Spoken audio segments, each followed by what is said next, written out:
বেগম খালেদা জিয়ার আজকে রুহের মাগফিরাত উপলক্ষে আজকে রাজাপুর মসজিদে মিলাদ মাহফিল এবং তার রুহের মাগফিরাত উপলক্ষে মিলাদ মাহফিল হবে। এবং আপনারা জানেন আমাদের প্রধানমন্ত্রী বেগম খালেদা জিয়া উনি তিনবারের প্রধানমন্ত্রী, উনি আজকে আমাদের মাঝে নাই। আজকে আমাদের মাঝে ওনার সন্তান তারেক রহমান আগামী 11 তারিখে রাত্রে যাপন করবেন বগুড়াতে এবং 12 তারিখে ওনার রুহের মাগফিরাত উপলক্ষে বাংলা স্কুলে আমাদের সকাল 10টায় দোয়া মাহফিল হবে।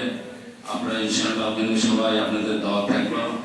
এবং আরেকটি কথা বলি, সেটা হলো আমাদের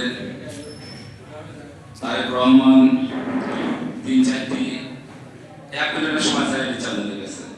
3-4টি কর্মসূচি আমাদের দেশের জন্য করছেন, সারা বাংলাদেশের মানুষের জন্য। সেটা হলো একটা ফ্যামিলি কার্ড, একটা হলো চিকিৎসা কার্ড, একটা হলো কৃষকদের হলো আপনার হলো কৃষি কার্ড, আর মসজিদে ইমাম মসজিদের বেতন উনি আমাদের মানে সরকারিভাবে ওনাদের দিয়ে দেবেন ইনশাআল্লাহ। সেটা হলো যেটা আপনার হলো আমাদের ফ্যামিলি কার্ড যেটা, সেটাকে মা বোনদের জন্য হবে। একটা পরিবারে যদি 4 জন সদস্য থাকে তাহলে আপনি 400-800 টাকা করে ভর্তি করেন।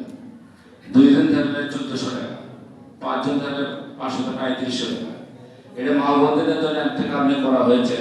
সেটা হলো আপনার যে যদি এখান থেকে যদি 1500 টাকা কিংবা 1000 টাকা আছে কিংবা তার সংখ্যা কম, তার ধরেন 500 টাকা আছে, আমাদের ছেলে মানুষের জন্য এই জিনিসটা করতে পারে। আমরা চা খাই, আমরা ওই চা তখন শেষ করতে হবে। এই জন্য মা বোনদের জন্য করা হয়েছে। সেটা হলো যে যাতে মা বোন এই 1000-1200-1500 টাকা ফ্যামিলি ব্যাংক আছে আসতে পারে, তাই যাতে কাজ কর মানে ছেলে মেয়েদের জন্য খাতা কলম পেন্সিল বিভিন্ন জিনিস যাতে উপকারী আসে, এই জিনিসগুলো দেবেন।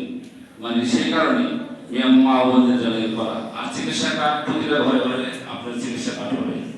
আর একটা যেটা কৃষক কার্ড, ইতিপূর্বে যত সরকার গেছে ঘরে হয়ে গেছে, তাই জমিনে তার কৃষি কার্ড পায় বসে, তাই সার বীজ পায় বসে আছে। আমাদের সার বীজ যার যেটা জমি আছে তাই সেভাবে পাবেন ইনশাআল্লাহ।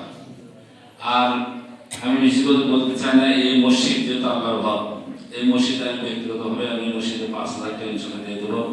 আপনারা আমার জন্য দোয়া করবেন এবং তার যে পরিবারের জন্য দোয়া করবেন, আপনাদের আমাদের সবার জন্য দোয়া হবে, আমাদের পরিবারের জন্য দোয়া হবে।